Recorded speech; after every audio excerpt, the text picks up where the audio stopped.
Es war einmal ein kluges Mädchen namens Ella, die in einem abgelegenen Dorf am Rande eines majestätischen Waldes lebte.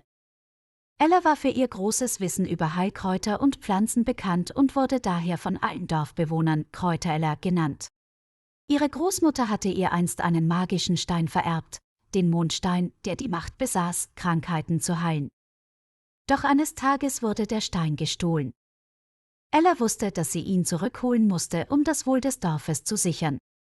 »Sei vorsichtig, Ella, der Wald ist voller Gefahren«, warnte ihr Vater. »Ich werde aufpassen, Vater.« »Der Mondstein muss zurückgebracht werden«, versprach Ella.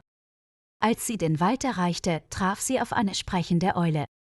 »Hallo Kräuter-Ella, du siehst besorgt aus.« »Was ist los?«, fragte die Eule. »Ich suche den Mondstein, der unserem Dorf gestohlen wurde.« »Ohne ihn können wir keine Krankheiten heilen«, antwortete Ella. »Komm mit mir, ich kenne den Wald wie meine Westentasche«, sagte die Eule und flog voran. Die beiden kamen an einer Höhle an, wo ein Drache wohnte. Der Drache war krank und konnte nicht fliegen. »Ich glaube, der Drache hat den Mondstein gestohlen, um sich selbst zu heilen«, flüsterte die Eule.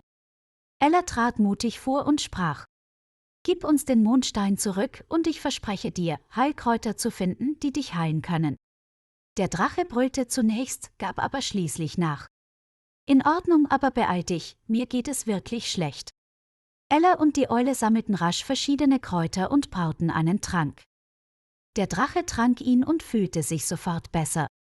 »Du hast dein Versprechen gehalten, Kräuter-Ella.« »Hier ist dein Mondstein«, sagte der Drache dankbar.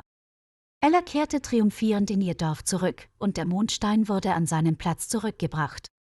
Das Dorf war wieder sicher, und alle feierten Ella und ihre mutige Reise. Und so lebte Ella, nunmehr denn je als Kräuter-Ella bekannt, glücklich und zufrieden, gemeinsam mit der Eule, die ihr eine treue Freundin geworden war.